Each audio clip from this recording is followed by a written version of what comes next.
এই গরমে না খেয়ে লাচ্ছি। আমরা গিয়েছিলাম পুরান ঢাকার জমিদার ভোজে খেতে কাচ্ছি।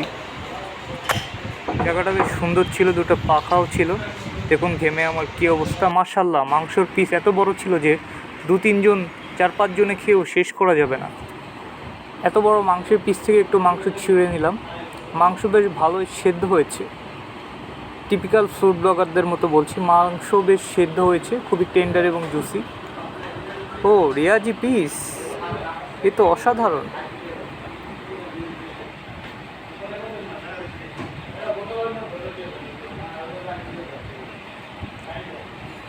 এবারে চলে এলো হে হে কাচ্চি বিরিয়ানির জান, আলু।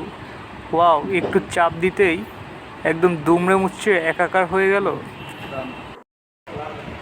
যেহেতু মাংসের সাইজটা বিশাল ছিল, তো এখন মাংস, আলু আর একটু টিকিয়া দিয়ে খেয়ে দেখা